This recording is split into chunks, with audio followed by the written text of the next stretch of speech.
Hi, this is Gary with Aldan American. Today we're going to install coilovers on this 2002 Camaro. So we're talking with our friend Gabe, and he was telling us about the woes of his Camaro. He says it wasn't quite riding good, didn't quite handle well. It is his daily driver, and the car's got about 185,000 miles on it.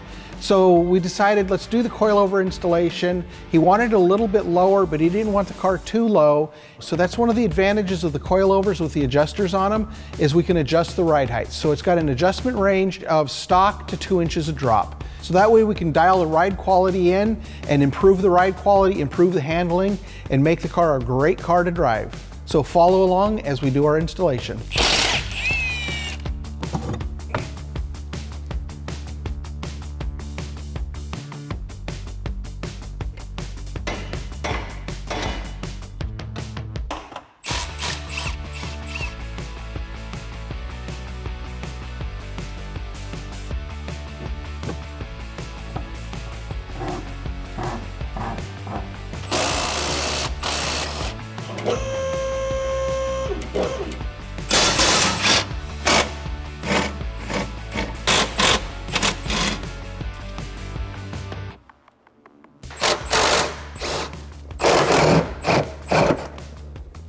I removed the bolts from the inside the engine compartment on the upper side of the shock mount and upper control arm bracket. So now we're going to remove the whole assembly as one unit.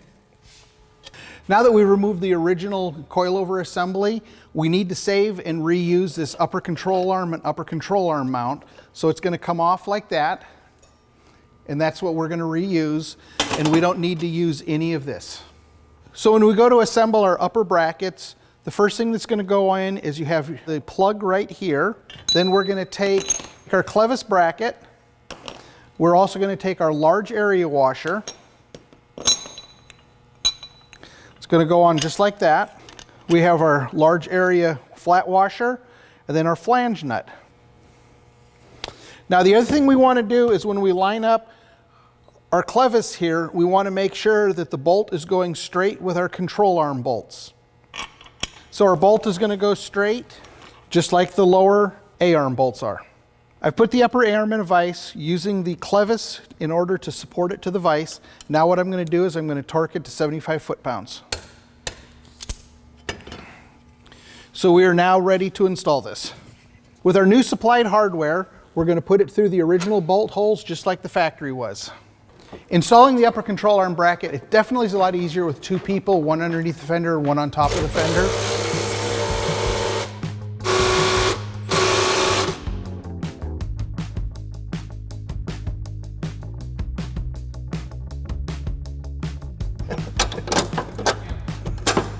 So on our upper shock bolt, we're going to torque that down to 75 foot-pounds.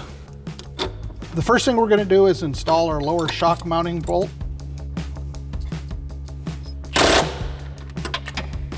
The next thing we're going to do is install the lower shock bolts. We're going to use our original shock bolts to install our lower shock mounting bracket.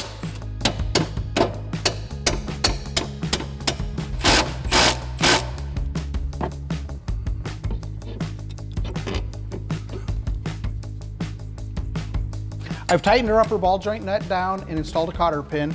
The lower shock mounts and shock bolt have been torqued in spec. We put the caliper back on. Now we're ready to set it on the ground, check our ride height, and make our adjustments from here.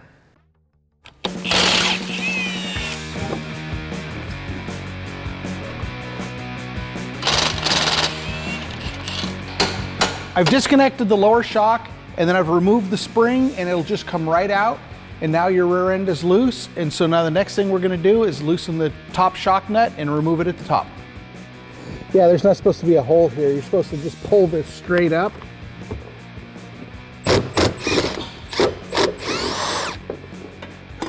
I've removed the original upper shock mount. I'm now going to install the rear coilover shock. So the first thing I have to do is put the lower bracket on and drill the hole so that it stabilizes the bracket. I've tightened the lower bracket down, and I can now use it as a guide for drilling my upper hole.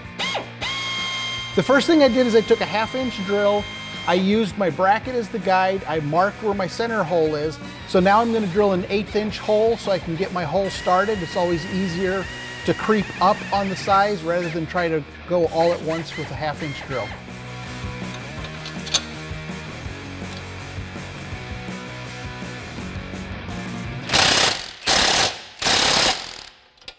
So on our rear upper bracket, the first thing I'm going to do is I'm going to take our bolt and I'm going to put it from the bottom side up, and then I'm going to put my shock in place.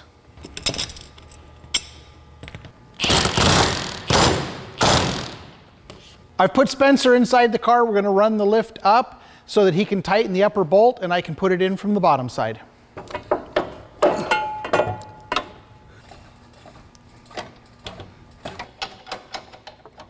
So when I've mounted the shocks, I've mounted the shock with the compression knob facing forward, lined everything up, used my alignment punch, made sure everything goes together, and now I'm going to put my nut and bolt on.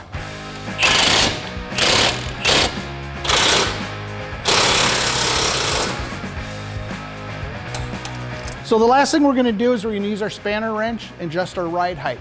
In order to adjust the ride height, I have to put all 4 corners together, set the car on the ground, measure it, compare it to where we were to start with, make my adjustments as needed to get the ride height so it's just slightly lower than it came in.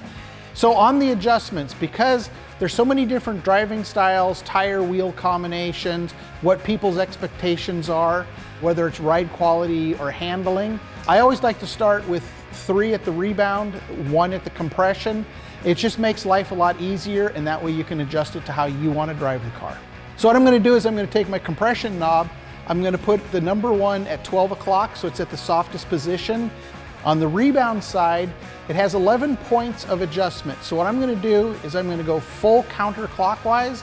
I'm going to put 3 clicks of adjustment clockwise, and that's going to put me about the first 25% of the rebound adjustment range, and that's a great place to start and make your adjustments from there.